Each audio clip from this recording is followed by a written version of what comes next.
¿Quién juzgará? ¿Quién está limpio para condenar la violencia? ¿Quién pintará que valores no son humanos? ¿Quién justificará? Distintos niveles tal vez de relevancia, distintos puntos de relevancia de trabajar en el sistema penitenciario. Por una parte, creo que el sistema penitenciario es tal vez la fracción más olvidada de los sistemas de justicia, ¿no? Es allí donde han fracasado, por decir así, todos los otros sistemas, los sistemas educacionales, tal vez el sistema de control social, informal, el formal. Finalmente el sistema penitenciario se hace cargo de problemas de justicia, pero también en nuestros países de bastante sentido. Trabajar en el sistema penitenciario no solo remite a trabajar en temas de justicia, también remite a trabajar en temas de equidad, de justicia social. Y pese a que es el sector más olvidado, el más excluido y el último, por así decir, en todo este flujo de intervenciones estatales, privadas, públicas también, es un sector absolutamente fundamental, pues es ahí, a mi juicio, donde radica parte importante también de la prevención del delito, de la seguridad. Pues efectivamente, si nosotros queremos sociedades más equitativas, más justas, más seguras, menos violentas, tenemos que invertir capital social, invertir económicamente, invertir en intervenciones adecuadas en las personas justamente que han sido sancionadas y que son las que de alguna manera contribuyen o colaboran con los índices de delincuencia. Bueno, lo poco que se hace en Latinoamérica ha tenido que ver con reeducación, porque es uno de los datos más duros de nuestra población penitenciaria, ¿no? La mayoría de nuestra población penitenciaria tiene bajos niveles de escolaridad, bajos niveles de formación o de historia laboral, y por eso, digamos, se ha apuntado a ese tipo de formación, que creo que es relevante. Pero también hay otras formas de intervenir que involucran más a la comunidad, a las familias, tal vez no solo desde el ámbito de la justicia, ¿no? Que creo que a eso apuntaba mi comentario anterior, que se trabaja en temas de justicia, pero ampliamente en temas de justicia social, por decirlo así. Hay intervenciones más amplias, hay una tendencia bastante interesante, que es la de justicia restaurativa, que involucra a las comunidades, involucra de alguna manera a la sociedad, este ente un poco abstracto, en la reintegración o tal vez simplemente en la integración de personas que han estado más bien excluidas. Yo creo que es una de las preguntas más difíciles de contestar, porque se sigue ingresando gente a la cárcel, siendo que está ampliamente comprobado que la cárcel no solo no disminuye los índices de delincuencia o la reincidencia, que es lo que pretende disminuir, sino que al contrario, puede aumentarla, y hasta periodos de encarcelamiento breves pueden ir en un deterioro profundo para esa persona, para su familia y en definitiva para la sociedad o la comunidad en su conjunto, con una manera tal vez más simple, ¿no? de hacer justicia en una sociedad contemporánea en que los medios de comunicación hacen bastante cobertura del tema de delincuencia, en que es difícil, por una parte, para la gente que toma decisiones políticas, tomar decisiones informadas desde la investigación, desde la academia, que por una parte satisfagan la necesidad de reinvertir y de tener comunidades más seguras, al mismo tiempo de satisfacer, digamos, esta demanda por penas más duras y por castigos más severos, ¿no? Es sin lugar a duda una paradoja que, por ejemplo, acá en Chile a Gendarmería se le entregue la función de custodiar al mismo tiempo que rehabilitar. En Perú se hace lo mismo.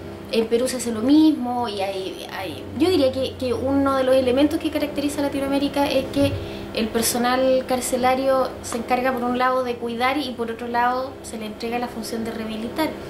Creo que es una paradoja hoy por cómo se han formado los oficiales penitenciarios hasta hace algunos años. Sin embargo, creo que existe la posibilidad que el personal carcelario integre progresivamente, y yo creo que uno lo puede observar.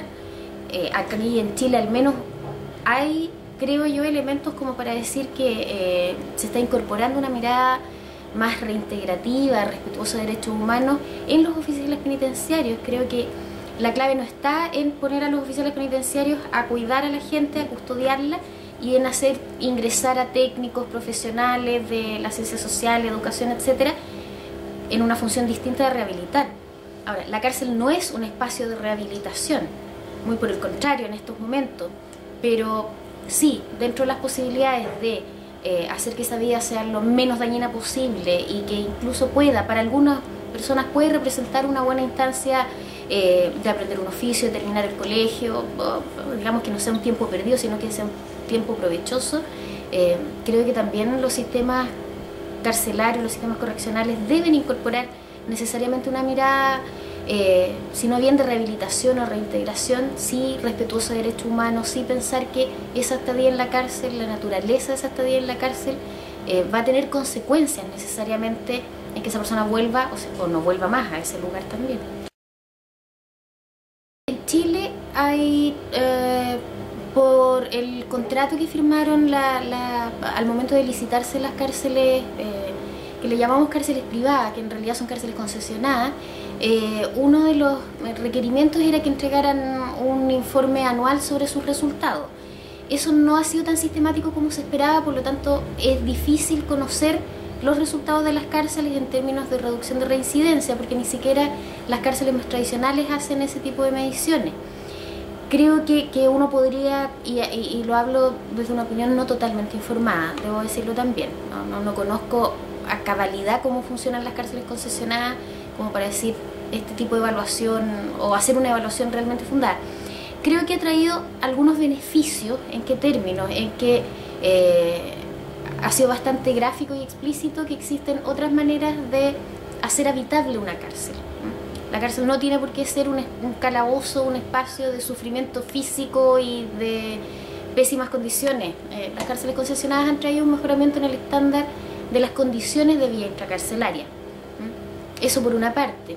Ahora, en general es bastante controversial, creo yo, entregar la rehabilitación a empresas concesionadas que tienen y han tenido experticia en otros ámbitos. Creo que cada uno debe trabajar en lo que corresponde. Las concesionadas en Chile han estado dedicadas a la alimentación, a la infraestructura, y creo que en eso tienen su expertise. Gendarmería y bueno, profesionales de otro ámbito son los que tienen expertise en el trato del ser humano y en la rehabilitación, y creo que no podemos confundir esos planos, porque estamos hablando de un trabajo fundamental.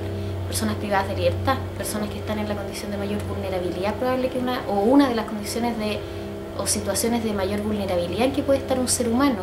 Por lo tanto, hay que ser particularmente cuidadoso con el tipo de intervenciones que se puede hacer. Hay quienes plantean que cualquier intervención en la cárcel va a ser buena. Esa no es mi postura. Yo creo que hay intervenciones, no toda intervención es buena. Incluso a veces se puede hacer más daño que beneficio con una intervención. Y en ese sentido creo que ha traído algunos beneficios. Sin embargo, creo también que, y en eso me sumo de alguna manera a algunas opiniones de personas que sí son expertas en materia de concesiones y de privatización, creo que los privados no necesariamente van a hacer un trabajo mejor solo por ser privados, sino que también los públicos también pueden hacer un trabajo de calidad si tuvieran fondos o ingresos, por ejemplo, infraestructura, recursos humanos, espacios, recursos físicos, para hacer acciones de rehabilitación y reinserción también. Yo creo que no per se, yo creo que no solo las condiciones económicas laborales, sino que las condiciones laborales ampliamente entendidas, claro que traerían un beneficio a la manera en que trabajan los oficiales penitenciarios y a la manera también en que se da la habitabilidad dentro de las cárceles. Los funcionarios de cárceles son o están dentro de los funcionarios que presentan mayor número de licencias médicas, que tienen mayor rotación de personal también dentro de las unidades penales, por ejemplo, por el nivel de violencia, el nivel de hacinamiento al que están sometidos, las condiciones de habitabilidad en lo físico, en lo emocional, etcétera, largos horarios, largos turnos, por ejemplo. Son personas que tienen a veces que lidiar con peleas, incendios, todas las situaciones que conocemos que pasan en cárceles. Además, nosotros en Latinoamérica tenemos una proporción entre el personal penitenciario y la población penal que es totalmente desproporcionada, valga la redundancia.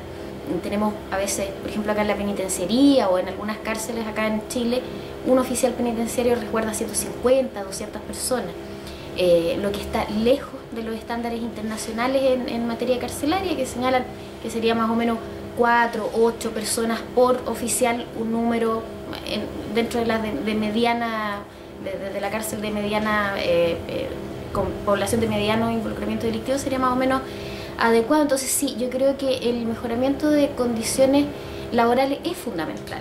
Es fundamental mejorar la formación que se entrega a los oficiales carcelarios. Es fundamental mejorar sus condiciones laborales, haciendo tal vez turnos más cortos, mejorando las condiciones de habitabilidad, generando espacios, por ejemplo, de autocuidado también, dando garantías de atención de salud mental. Trabajar en una cárcel probablemente uno de los trabajos más duros que puede haber. Por lo tanto, sí, creo que eso también se traduzca en una remuneración ad hoc a los riesgos que ellos corren, al tipo de trabajo que hacen. Por lo tanto, sí, creo que mejorar las condiciones laborales del personal carcelario en toda Latinoamérica es fundamental.